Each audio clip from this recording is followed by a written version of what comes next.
Hello my anime lovers, what's up and welcome back to my channel. आज हम देखने वाले हैं सोलो लेवलिंग सीजन 1 का एपिसोड नंबर 7। तो अब बिना किसी देरी के चलते हैं सीधा वीडियो की तरफ। कोरियन हंटर्स एसोसिएशन का एक एजेंट वू जिनचुल को इंसेक्ट डंजन के आउटकम के बारे में रिपोर्ट करता है। एजेंट बताता है कि स्ट्राइक टीम जिसमें 8 हंटर्स थे, उनमें से 6 मर गए हैं और सिर्फ 2 ही सर्वाइवर्स बाकी हैं, जिनमें से एक डी रैंक और एक ई रैंक हंटर है। सबसे शॉकिंग बात तो ये थी कि दोनों ने डंजन को क्लियर किया है। एजेंट का कहना था कि डी रैंक जिन्होंने अपने महंगे गियर्स की वजह से बॉस बीस्ट को मारा होगा। वहीं वू जिनचुल उसकी बातों में इंटरेस्टेड नहीं लग रहा था, पर जैसे ही वो दूसरे ई रैंक सर्वाइवर हंटर जिनवू का नाम सुनता है, उसे थोड़ा शक होता है, क्योंकि जिनवू पहले के डेडली डबल डंजन का भी सर्वाइवर था, जिसका रीअवेकनिंग टेस्ट खुद वू जिनचुल ने किया था। सिचुएशन और भी ज्यादा सीरियस तब हो जाता है जब एजेंट रिवील करता है कि मरे हुए हंटर्स में से एक हुआंग डोंगसुक भी है, जो famous S rank hunter Huang Dongso का बड़ा भाई है। दूसरी तरफ संग जिनवू मिशन के बाद अपने घर लौट आता है। घर के दरवाजे पर उसकी छोटी बहन जिन्हा उसे देखकर खुश हो जाती है, खासकर जब देखती है कि वो फ्राइड चिकन उसके लिए लाया है। जिन्हा की पढ़ाई और मॉम के हॉस्पिटल्स बिल पे करने के कारण जिनवू बहुत ही कम खर्चा किया करता था, और फ्राइड चिकन तो वो सिर्फ स्पेशल ओकेजन्स पर ही लाया करता था, जिसके कारण जिन्हा थोड़ी सरप्राइज्ड भी होती है। रिलैक्स करते हुए लिविंग रूम में जिन्हा उससे उसके रेड के बारे में पूछती है। ऐसा पहली बार हुआ था कि जिनवू को किसी रेड के बाद चोटें नहीं आई थी। उसका कहना था कि इस बार पक्का उसके टीममेट्स ज्यादा पावरफुल होंगे। जिनवू इस सवाल को सुनकर एकदम चुप हो जाता है। उसके दिमाग में रेड के फ्लैशबैक्स आते हैं, जब उसने बिना किसी हेजिटेशन के इंसानों का खून बहाया था। वो सोचता है कि अब वो पुराने जिनवू जैसा नहीं रहा, जो कमजोर और डरपोक हुआ करता था। अब अगर सेम सिचुएशन दोबारा आई तो वो फिर वही करेगा, जिसमें वो खुद को जिंदा रख सके। बियर ड्रिंक करते वक्त उसे सिस्टम की तरफ से नोटिफिकेशन मिलता है, जिसमें ऑटोमेटिकली उसकी बॉडी से अल्कोहल डिटॉक्सिफाई हो रहा था। रूम में जाकर वो कई कैंस बियर के खत्म कर देता है, पर सिस्टम के कारण अब उसके शरीर में अल्कोहल का असर नहीं हो रहा था। सिस्टम के नए एबिलिटीज चेक करने के दौरान उसे रिवॉर्ड दिखाई देता है, जो उसे प्लेयर बनने के वक्त मिला था, जिसकी वजह से उसकी हेल्थ और लॉन्गेटिविटी बढ़ चुकी थी। उसको देखकर फाइनली जिनवू को समझ आता है कि कैसे डंजन में हाथ और पैर कटने के बावजूद वो दोबारा रीजनरेट हो गए थे। सिस्टम ने उसे नई जिंदगी दी थी, पर सिस्टम के अभी भी कई रहस्य थे जो उसे समझने बाकी थे। रात को जिन्हा जिनवू को नींद से उठा देती है, क्योंकि उसके लिए यो जिन्हो का कॉल आया था। जिनवू के डेस्क पर इतने सारे खाली बियर के कैंस देखकर जिन्हा कहती है कि इतना अल्कोहल उसकी बॉडी के लिए जहर है, पर जिनवू मुस्कुराते हुए कहता है कि वो बिल्कुल ठीक है।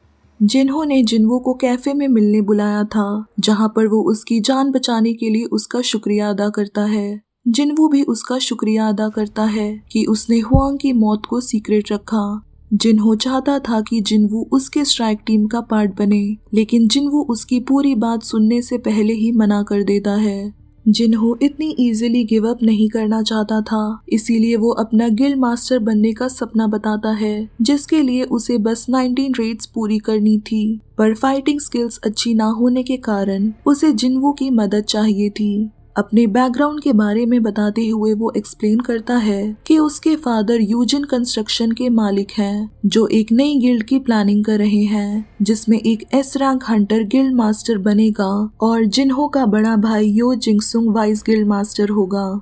जिन्हो मेंशन करता है कि कोरिया में सिर्फ एक एस रैंक हंटर मिन ब्यूंग यू ही ऐसा है जो किसी गिल्ड का हिस्सा नहीं है, पर उसने अब रिटायरमेंट ले ली है। अपने भाई के साथ compete करके फैमिली गिल्ड का लीडर बनने के लिए उसके पास यही ऑप्शन था कि वो खुद गिल्ड मास्टर का लाइसेंस ले ले, जिसके लिए वो चाहता था कि जिनवू ई रैंक रहकर पीछे से अपनी असली पावर का इस्तेमाल करके उसकी रेड्स पूरी करवाए।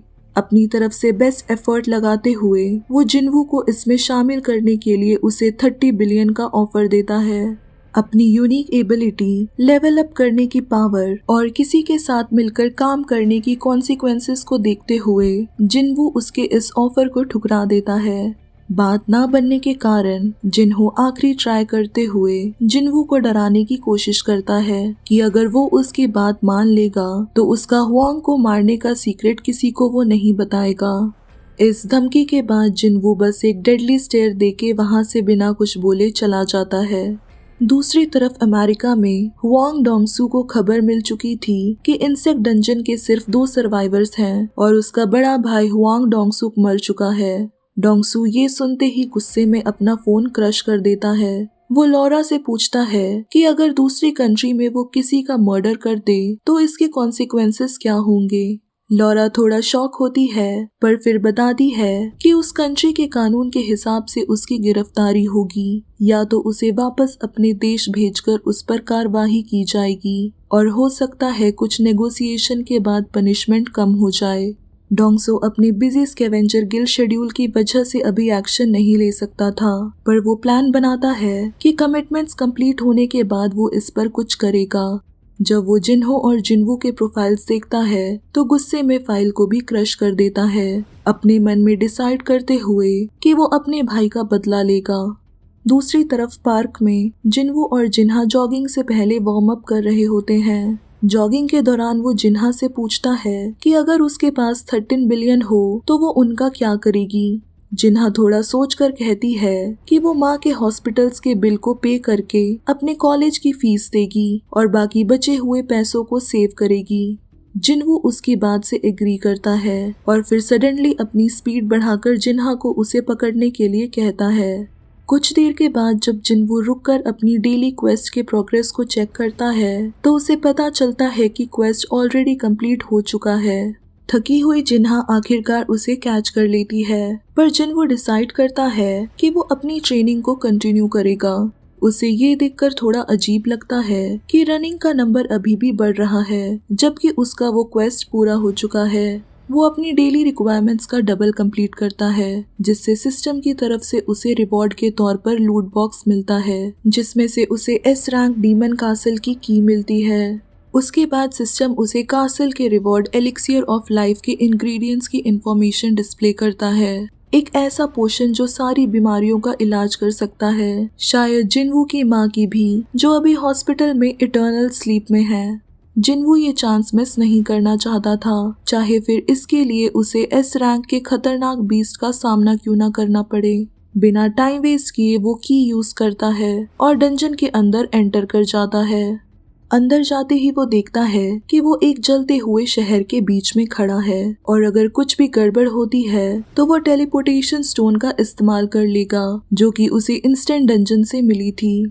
जब वो चलते हुए अपनी स्ट्रैटेजी के बारे में सोच रहा होता है, उसके सामने 3 सर वाला मॉन्स्टर आ जाता है जिसका नाम हेल्स गेट कीपर सर्बस होता है। जिनवू भी बिना हिचकिचाए अपने वेपन्स निकाल लेता है और उससे फाइट के लिए तैयार हो जाता है। वो फाइट के लिए अपनी सारी स्किल्स और बोनसेस यूज करता है, पर सेरेब्रस जैसे बीस्ट को हार्डली कोई डैमेज दे पाता है। वहीं सेरेब्रस एक अटैक में ही जिनवू के हाथ को चबा जाता है और एक डेडली स्किल रेज एक्टिवेट हो जाता है जो उसकी एबिलिटी को 3 मिनट्स के लिए डबल कर देता है।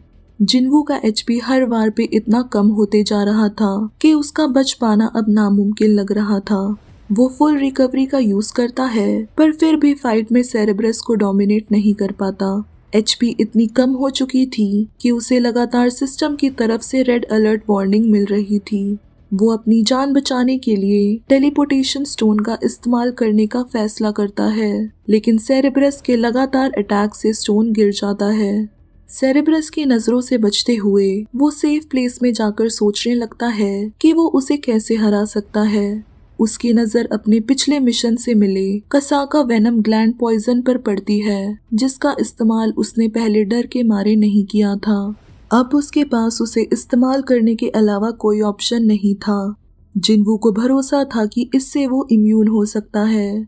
जब सेरेब्रस का रेज मोड खत्म होता है, जिनवू फाइनली बीस्ट को कुछ सीरियस डैमेज देना शुरू करता है। सेरेब्रस के जॉज में फंसने के बावजूद भी जिनवू हार नहीं मानता।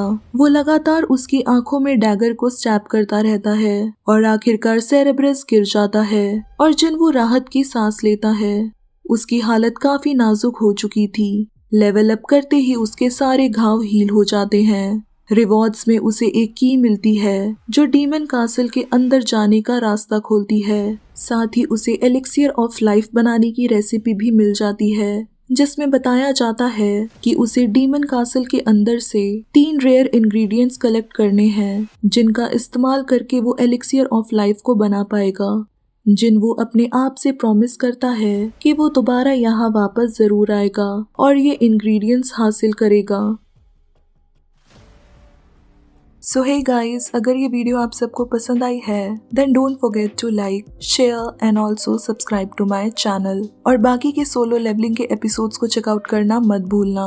तब तक के लिए टेक केयर एंड सायोनारा।